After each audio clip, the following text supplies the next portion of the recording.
ഭ്രാന്തന്റെ പ്രണയം an unconditional love story ഭാഗം 82. റൂമിലേക്ക് കയറി ജഗ് ടേബിളിൽ വെച്ച് മാളു പാൽ ഗ്ലാസ് ബെഡിൽ തന്നെ നോക്കിയിരിക്കുന്ന വിനോദിന് നേരെ നീട്ടി. വീർത്ത മുഖവുമായി അവനത് കൈനീട്ടി വാങ്ങി അവളെ കുസൃതിയോടെ നോക്കുന്നുണ്ട്. ചൂടുണ്ടോ? അവൻ ചോദിച്ചു. അവൾ അലസമായി മൂളി. അവന്റെ കുസൃതി നിറഞ്ഞ നോട്ടം കണ്ടിട്ടും അവനെ മൈൻഡ് ചെയ്യാതെ പുറത്തേക്ക് പോവാനായി തിരിഞ്ഞവൾ. നീ ഇതെവിടെ പോകുന്നു? അവള് വാതിലിനടുത്തേക്ക് നടക്കുന്നത് കണ്ട് അവൻ അവളെ തറപ്പിച്ചു നോക്കി ചോദിച്ചു. മാളു അവനെ തിരിഞ്ഞു നോക്കി. എന്താടി? അവളുടെ കൂർപ്പിച്ചു പിടിച്ച ചുണ്ടിലേക്ക് നോക്കി അവൻ ചിരിയോടെ ചോദിച്ചു. കുന്തം, നിങ്ങൾക്ക് പാല് വേണമെന്ന് പറഞ്ഞില്ലേ? ദാ കയ്യില്, അത് കുടിക്ക്. ഇനി എന്തിനാ ഞാനിവിടെ? അവൾ ചുണ്ടുകൊട്ടി. വിനോദ് അവളെ ദേഷ്യത്തോടെ നോക്കി ബെഡിൽ നിന്നും എഴുന്നേറ്റ് ഗ്ലാസ് ടേബിളിലേക്ക് വെച്ചു. മാളു അവനെ മുഖം വീർപ്പിച്ചു നോക്കി. നീ ഇങ്ങനെ എന്നെ വീർപ്പിച്ചു നോക്കുന്ന കണ്ടാ തോന്നും ഞാൻ നിന്നോട് എന്തോ തെറ്റ് ചെയ്തുന്ന്. നീയല്ല എന്നെ പറ്റിച്ചേ? വിനോദ് അവൾക്ക് മുന്നിൽ വന്നു നിന്നുകൊണ്ട് ചോദിച്ചു. ഞാനെന്തോ പറ്റിച്ചു? എനിക്ക് മുകളിലേക്ക് വരാൻ എന്തോ മടിയായിട്ടാ. എന്നാലും അവരുടെ അടുത്തുനിന്ന് വന്ന് വിളിച്ചപ്പോ ഞാൻ ഇറങ്ങി വന്നതല്ലേ. ഉണ്ണിയേട്ടൻ ആദ്യം എന്നെ വന്ന് വിളിച്ചൂടായിരുന്നോ? എന്നിട്ട് ലാസ്റ്റ് എന്നെ വഴക്കു പറഞ്ഞില്ലേ? അവൾ മുഖം വീർപ്പിച്ചു. നീ എനിക്ക് വാക്ക് തന്നിട്ടും വരാതിരുന്നോണ്ടല്ലേ. നിന്നെ ഇങ്ങനെ സ്നേഹിക്കാൻ വേണ്ടിയല്ലേ ഞാനിന്ന് ഓഫീസിൽ പോലും പോവാതിരുന്നേ. അപ്പോ നീ എന്നൊന്ന് നോക്കുക കൂടി ചെയ്യാതിരുന്നാ എനിക്ക് സങ്കടാവില്ലേ? അവൻ പതിയെ പറഞ്ഞു.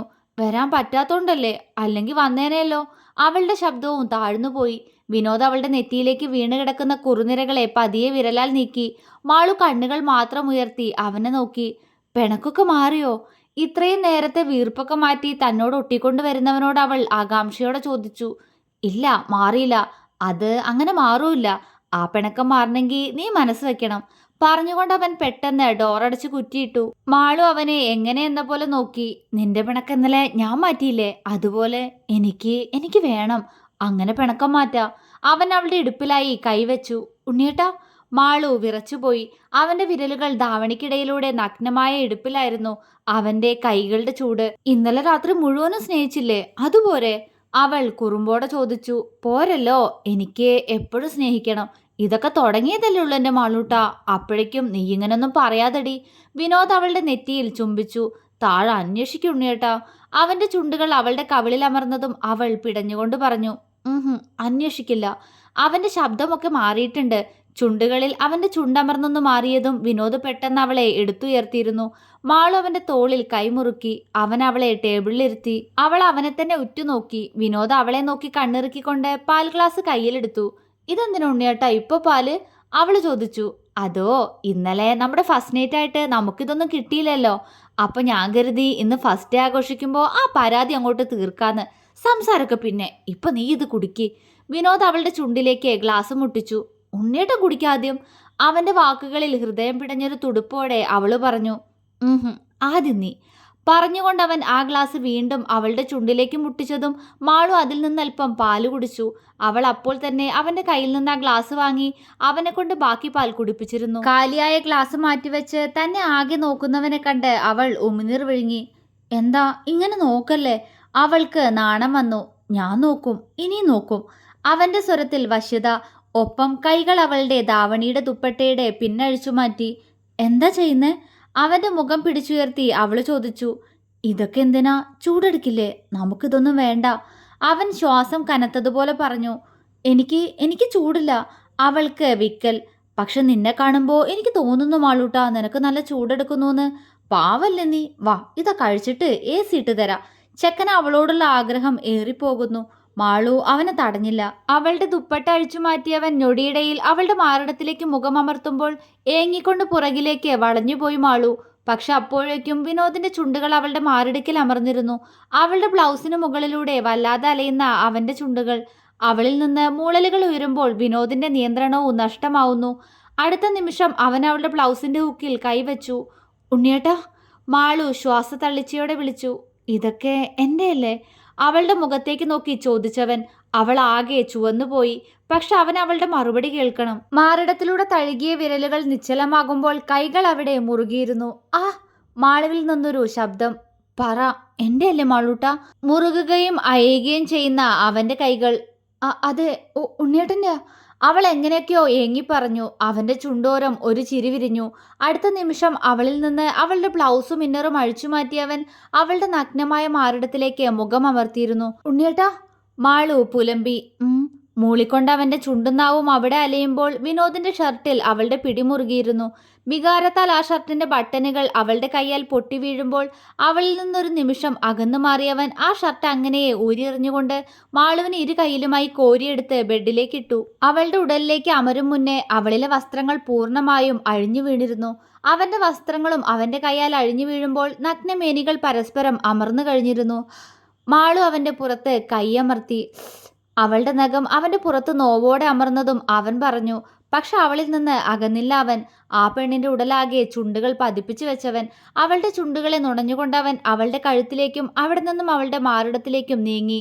അവളുടെ മറുകിൽ പല്ലുകൾ ആഴ്ന്നു പോകുമ്പോൾ മാളു ഏങ്ങിപ്പോയി. വയറിലൂടെ അലഞ്ഞവൻ പിന്നെയും താഴേക്ക് അവളുടെ കാണാക്കയങ്ങൾ തേടി അലയുമ്പോൾ മാളു പെട്ടെന്ന് അവനെ തള്ളിമാറ്റി. വിനോദ് അവളെ ഉറ്റുനോക്കി. അവന്റെ മുഖമാകെ ചുവക്കുമ്പോഴും കിതയ്ക്കുന്നുണ്ടവൻ. മാളു പെട്ടെന്ന് വിനോദിനെ ബെഡിലേക്ക് തട്ടി അവന്റെ ദേഹത്തേക്ക് കിടന്നു. മാളൂട്ട, അവൻ വിറച്ചു. ഞാനും സ്നേഹിച്ചോട്ടെ ഇനി? ചോദിക്കുമ്പോൾ വിറയ്ക്കുന്ന വാക്കുകൾ. വിനോദ് ഞെട്ടിക്കൊണ്ട് അവളെ നോക്കി. പറയേ, അവൾ വീണ്ടും ചോദിച്ചു. അവൻ മൂളി. അതേ നിമിഷം മാളുവിന്റെ ചുണ്ടുകൾ വിനോദിന്റെ നെറ്റിയിലും കവിളിലും ചുണ്ടിലുമെല്ലാം അമർന്നിരുന്നു. അവന്റെ നെഞ്ചിൽ മുഖമുരുമിയവൾ അവന്റെ വയറിലൂടെ പിന്നെയും താഴേക്ക് വഴികൾ തേടവേ വിനോദ് ശരിക്കും പകച്ചുപോയി. മളുട്ട, പകപ്പോടെ അവൻ വിളിച്ചു. പക്ഷെ അവളുടെ നീക്കങ്ങൾ. അവനിൽ നിന്ന് വികാരം നിറഞ്ഞ ശബ്ദമുയരുന്നു. അവനിലാകെ ആ പെണ്ണ് എന്തൊക്കെയോ ചെയ്യുന്നു. പെട്ടെന്ന് വിനോദ് അവളെ തള്ളിമാറ്റി അവളെ ബെഡിലേക്ക് തള്ളിക്കിടത്തി. അവളിലേക്ക് ആഴ്ന്നലിഞ്ഞു ചേരുന്നവനെ അവൾ അടക്കി പിടിക്കുമ്പോഴും അവന്റെ ദേഹത്ത് അവളുടെ നഖം ആഴുന്നുണ്ട്. അല്പനേരത്തിനു ശേഷം വെട്ടിവിറച്ചു പോകുന്ന ഇരുദേഹങ്ങൾ. അവളുടെ മാറിടത്തിലേക്ക് തന്നെ തളർച്ചയോടെ വീണുപോയി വിനോദ്. അവരുടെ കിതപ്പുകൾ മാത്രം നിറഞ്ഞ റൂം. അല്പനേരത്തിന് ശേഷം വിനോദ് മാളുവിന്റെ ദേഹത്തു നിന്ന് മാറി അവളുടെ മുഖത്തേക്ക് നോക്കി. അവള് മുകളിലേക്ക് നോക്കി കിടപ്പാണ്. അവന്റെ നോട്ടം കാണുന്നുണ്ട് പെണ്ണ്. പക്ഷെ ഏതു നിമിഷവും അവന്റെ ഒരു കളിയാക്കൽ പ്രതീക്ഷിക്കുന്നുണ്ട്. അന്നേരത്തെ ഫീലിൽ അവനോട് അനുവാദം ചോദിച്ച് അവനിൽ താൻ ചെയ്തു കൂട്ടിയ ഓരോന്നും മനസ്സിലിങ്ങനെ നിറഞ്ഞു വരുമ്പോൾ അവളുടെ കവിളുകളിലേക്ക് രക്തം ഇരച്ചു കയറിയിരുന്നു. എല്ലാം ഒപ്പിച്ചു വെച്ചിട്ട് ഒരാളെന്നെ നോക്കുന്നില്ല കേട്ടോ, വിനോദ് ഒരു കള്ളച്ചിരിയോടെ പറഞ്ഞു. മാളു കണ്ണുകൾ ഇറുക്കി അടച്ചുപോയി. കണ്ണു തുറക്കടി കള്ളി മാളൂട്ട, നീ ഇതൊക്കെ എങ്ങനെ പഠിച്ചു? എനിക്കറിയണം. അവൻ അവളുടെ വയറിൽ ഇക്കിളിയാക്കി. മാളു ഇക്കിളിയെടുത്ത് പിടഞ്ഞുകൊണ്ട് അവന്റെ പുറത്ത് കയ്യമർത്തി. ഉണ്ണിയേട്ടാ വേണ്ട, ചിരിയോടെ പറഞ്ഞവൾ. എന്നാ പറയടി. ഇതൊക്കെ അറിയാലേ.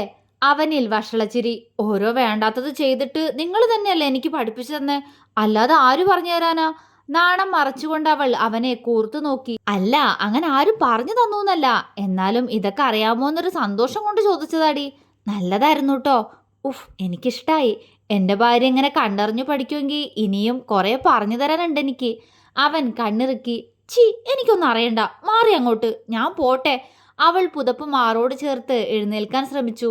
വിനോദ് അവളെ അവിടെ തന്നെ പിടിച്ചു കിടത്തി. ഉണ്ണിയേട്ടാ വിടന്നേ, എനിക്ക് വിശക്കുന്നു. ഒന്നും കഴിച്ചില്ലല്ലോ. ഉണ്ണിയേട്ടനും വാ, അവള് പറഞ്ഞു. എനിക്കും വിശക്കുന്നു, പക്ഷേ ഈ വിശപ്പ് നിന്നെ കൊണ്ടല്ലേ മാറ്റാൻ പറ്റൂ. അവളുടെ കഴുത്തിൽ മുഖമുരസി വിനോദ് പറഞ്ഞു. ഉണ്ണിയേട്ടാ.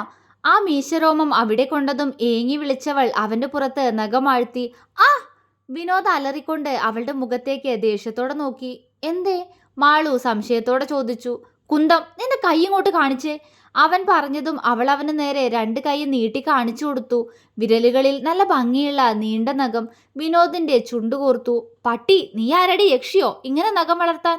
പറഞ്ഞുകൊണ്ട് അവൻ വേഗം ബെഡിൽ നിന്നും എഴുന്നേറ്റ് മുണ്ടെടുത്തുടുത്ത് ടേബിളിന് മുകളിൽ നിന്ന് എന്തോന്നെടുത്തു. മാളു പുതപ്പ് മാറോട് ചേർത്ത് അവനെ സംശയത്തോടെ നോക്കി. അവൻ അവൾക്കരികിൽ വന്നിരുന്ന് അവളുടെ കൈ പിടിച്ചു. അവളുടെ പെരുവിരലിലെ നഖം അവൻ കട്ട് ചെയ്തപ്പോഴാണ് അവന്റെ കയ്യിൽ നെയിൽ കട്ടർ ഉള്ളത് മാളു കണ്ടത്. അയ്യോ, നഖം വെട്ടിക്കളയല്ലോ ഉണ്ണിയേട്ടാ. മാള് ചുണ്ടു പിളർത്തി കൈവലിച്ചെടുക്കാൻ നോക്കി. വിനോദ കൈ മുറുകെ പിടിച്ചുകൊണ്ട് അവളെ ചുണ്ടു കൂർപ്പിച്ചു നോക്കി. ഈ നഖമൊക്കെ കാണാനുള്ള ഭംഗി മാത്രമേ ഉള്ളൂ, പുറത്ത് കൊള്ളുന്നത് അത്ര സുഖമുള്ള പരിപാടിയൊന്നല്ല. ഇന്നലെ നീ എന്റെ പുറം മൊത്തം നഖം കൊണ്ട് മാന്തി പൊളിച്ചിട്ടുണ്ട്. ഓക്കെ, അത് ഇന്നലെയല്ലേ, ആദ്യമായിട്ടല്ലേന്ന് കരുതി ക്ഷമിച്ചു ഞാൻ. പക്ഷെ ഇപ്പോഴും ഇല്ലടി. കുറച്ചു നാള് നിനക്ക് നീ നഖം വേണ്ട. എന്റെ ദേഹം മൊത്തം നീ പറിച്ചെടുക്കും. നീറിയിട്ട് പാടില്ല എനിക്ക്. നോക്ക്. അവൻ കണ്ണുരുട്ടി പറഞ്ഞുകൊണ്ട് അവന്റെ നെഞ്ചും പുറവുമെല്ലാം അവൾക്ക് കാണിച്ചു കൊടുത്തു. എല്ലായിടവും അവളുടെ നഖം കൊണ്ട് പാട് വീണിട്ടുണ്ട്. ചിലയിടത്ത് മുറിവായിട്ടുണ്ട്. അയ്യോ, ദേ മുറിഞ്ഞിട്ടുണ്ട് ഉണ്ണിയേട്ടാ, മാളു ആദിയോടെ പറഞ്ഞു. അതാ ഞാനും പറഞ്ഞേ, ഇനി നമുക്കിടയില് ഇങ്ങനെയൊക്കെ ഉണ്ടാവും. അപ്പോഴൊക്കെ നീ എന്നെ ഇങ്ങനെ മാന്തിപ്പൊളിച്ചാ എന്താവും മാളൂട്ട എന്റെ അവസ്ഥ? അതുകൊണ്ട് തൽക്കാലം നമുക്കിത് അങ്ങോട്ട് വെട്ടിയേക്കാട്ടോ. അവൻ അവളുടെ ചുണ്ടിൽ മുത്തിക്കൊണ്ട് പറഞ്ഞു. വെട്ടിക്കോ. മാളു സമ്മതിച്ചു. അവനെ നോവിക്കാൻ അവൾക്കും ആഗ്രഹമില്ല. ആ, കഴിഞ്ഞു. എല്ലാ നഖവും വെട്ടി ഒരു ചിരിയോടെ അവൻ പറഞ്ഞു. ഇനി ഞാൻ പൊക്കോട്ടെ, പോയി കുളിച്ചിട്ട് താഴേക്ക് പോണം. അവൾ പറഞ്ഞുകൊണ്ട് പുതപ്പ് ചുറ്റി എഴുന്നേറ്റ് പോയി അലമാരയിൽ നിന്നും അവളുടെ വസ്ത്രങ്ങൾ എടുത്ത് ബാത്റൂമിലേക്ക് നടന്നു. പക്ഷെ പെട്ടെന്ന് പാഞ്ഞു വന്ന് വിനോദ് അവളെ കയ്യിൽ കോരിയെടുത്തു. യോ, എന്താ? മാളു അന്തിച്ചുപോയി. അതെ, ഞാൻ കുളിപ്പിച്ചു തരാ. രാവിലെ തന്നെ പറയണമെന്ന് കരുതിയതാ, പക്ഷേ ഉറക്കക്ഷീണം ഉള്ളതുകൊണ്ട് പറയാൻ പറ്റിയില്ല. അവൻ സ്വയം ചുണ്ട് കടിച്ചുകൊണ്ട് പറഞ്ഞു. മാളു അവനെ മിഴിച്ചു നോക്കി. എന്ത്, കുളിപ്പിക്കാനോ? മാളു അമ്പരപ്പോടെ ചോദിച്ചു. ആ, അതിനെന്താ, നീ എൻ്റെ ഭാര്യയല്ലേ, ഞാനാ ഇന്ന് നിന്നെ കുളിപ്പിക്കുന്നേ. പറയലും ബാത്റൂമിലേക്ക് കയറി അവളെ താഴെ നിർത്തി അവളുടെ ദേഹത്ത് നിന്ന് പുതപ്പ് വലിച്ചെടുത്തിരുന്നവൻ. ഉണ്ണിയേട്ടാ. മാളു ചിണുങ്ങി. പുതപ്പ് നനയും. അത്രയും പറഞ്ഞവൻ ആ പുതപ്പ് വേഗം കൊണ്ടുപോയി ബെഡിലിട്ടു. തിരികെ അവൻ വരുമ്പോഴേക്കും അവൾ താവണി കൊണ്ട് ദേഹം പൊതിഞ്ഞിട്ടുണ്ട്. വിനോദ് ചുണ്ടുകൊട്ടി. മറച്ചു പിടിക്കുന്നത് ഞാൻ കാണാത്ത നിധിയാണല്ലോ, ഇങ്ങോട്ട് താടി.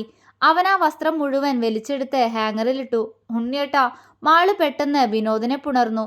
ഷവറിന്റെ ചുവട്ടിൽ നിന്ന് ഇരു ദേഹവും നനയുമ്പോൾ ആ പരസ്പരം ചൂട് പകരുന്ന ദേഹങ്ങളിൽ മറ്റെന്തോ തോന്നൽ. വിനോദ് അവളുടെ ചുണ്ടുകളെ പൊതിഞ്ഞെടുത്തു. നനഞ്ഞ മേനിയിൽ അവന്റെ കൈകൾ അലയുമ്പോൾ മാളു വിറച്ചുപോയി. പതിയെ അവളെ തറയിലേക്ക് കിടത്തി വീണ്ടും ആ ഉടലിലേക്ക് അവനൊരു അഗ്നി പോലെ പടരുമ്പോൾ അവനോളം ആവേശം മാളുവിലുണ്ട്. വിശപ്പ് അറിയുന്നില്ല, ചുറ്റുമുള്ള ഒന്നും അറിയുന്നില്ല. പ്രണയമാണിത്. ആ പ്രണയത്തിൽ നിന്നും പടരുന്ന കാമം. മാളുവും അവളുടെ ഉണ്ണിയേട്ടനും ജീവിക്കുകയാണ്. അവളിൽ എത്ര അലിഞ്ഞിട്ടും മതിയാവാത്തതുപോലെ വീണ്ടും ഒരിക്കൽ കൂടി അവൻ ആ പെണ്ണിനെ സ്വന്തമാക്കുമ്പോൾ മാളുവിന്റെ ചുണ്ടുകൾ അവന്റെ കവിളിൽ അമർന്നു. ഐ ലവ് യു ഉണ്ണിയേട്ടാ. അത്രയും രഹസ്യം പോൽ തളർന്ന ശബ്ദത്തിൽ അവൾ പറഞ്ഞു. I love you too. ഇനി ഒരു 10 മിനിറ്റ് കൂടെ കഴിയട്ടെ, അല്ലെങ്കിൽ ഞാൻ ചത്തുകൂടി. അവൻ അവളുടെ മുഖത്തേക്ക് നോക്കിക്കൊണ്ട് പറഞ്ഞു. ഛീ. മാളു അവന്റെ കവിളിൽ പതിയെ കുറുമ്പോടെ തല്ലി. വിനോദ് പൊട്ടിച്ചിരിച്ചുകൊണ്ട് അവളുടെ കഴുത്തിലേക്ക് മുഖം അമർത്തി. തുടരും.